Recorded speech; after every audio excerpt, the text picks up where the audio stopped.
लोकसभा निवडणुकीसाठी मी सुद्धा इच्छुक आहे असं डॉक्टर जीवन राजपूत म्हणाले आहे। ते सरला बेट ते संभाजीनगर वारी काढून उमेदवारी अर्ज भरणार आहे। तर शहर नवीन आहे, चेहरा सुद्धा नवीन असला पाहिजे अशी लोकांची अपेक्षा आहे असं मत डॉक्टर जीवन राजपूत यांनी व्यक्त केलं आहे। आज छत्रपती संभाजीनगर शहरामध्ये डॉक्टर जीवन राजपूत यांची लोकसभा निवडणूक अनुषंगाने पत्रकार परिषद पार पडली। देशाचे पंतप्रधान नरेंद्र मोदी यांच्या नेतृत्वामध्ये जी विकासाची गंगा देशभर चालू आहे, ती विकासाची गंगा महाराष्ट्रामध्ये फक्त विदर्भ आणि पश्चिम महाराष्ट्रात येऊन थांबते। ही विकासाची गंगा मराठवाड्यात सुद्धा आली पाहिजे। शहरी आणि ग्रामीण भागाचा सर्वे करून आम्ही निवडणुकीची तयारी केली आहे। शहर नवीन आहे तर चेहरा सुद्धा नवीन पाहिजे अशी लोकांची अपेक्षा आहे असं देखील डॉक्टर जीवन राजपूत यांनी पत्रकार परिषदेत सांगितलं आहे। ग्रामीण तसेच शहरी भागामध्ये आपल्या अन्यायाविरुद्ध जो आपल्याला अन्याय होतो आहे मराठवाड्यावर किंवा आपल्या शहरावर किंबहुना जी विकासाची गंगा आदरणीय पंतप्रधान यांच्या नेतृत्वामध्ये भारत देशामध्ये चालू आहे, ती विकासाची गंगा कुठेतरी पश्चिम महाराष्ट्र आणि विदर्भामध्ये येऊन थांबते।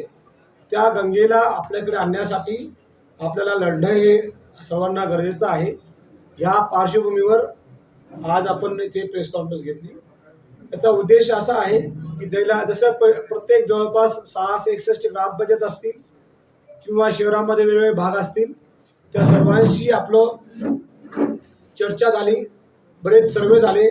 प्रत्येकाची अपेक्षा आहे, शहर नवीन आहे, शहर नवीन आहे, अपेक्षा नवीन आहे, सर्वांची विचार नवीन आहे आणि चेहरा सुद्धा नवीनच पाहिजे।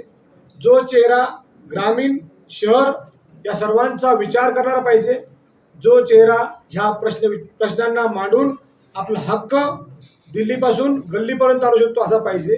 आणि यासाठी आता आपण सरला बेट जो पश्चिम महाराष्ट्र आणि मराठवाड्याचा बॉर्डरी आहे, तिथून मराठवाडा सुरू होतो, सरला बेट पासून आपण JR वारी शिववारी ही आपण चालू करणार आहे।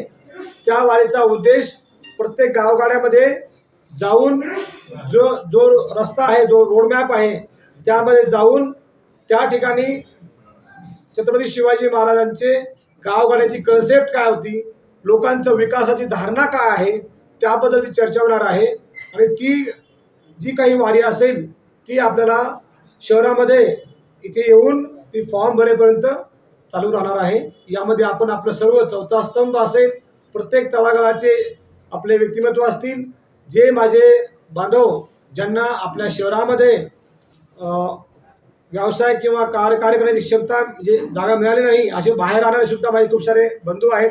त्या सर्वांना मी सांगू इच्छितो की आपण 13 मे रोजी आपला जो सण आहे, जसं आपण प्रत्येक दिवाळीला आपला एक प्लॅन करतो, सुट्टीचा प्लॅन करतो, तसं आपण 13 मे रोजी हा दर 5 वर्षांनी येणारा सण आहे। तो असा सण आहे ज्याने आपल्या पुढचा भविष्य ठरतो।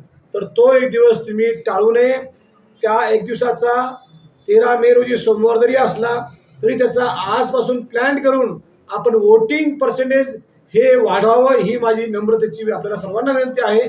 आपण त्याच्या मागे जावं असं माझी विनंती आहे।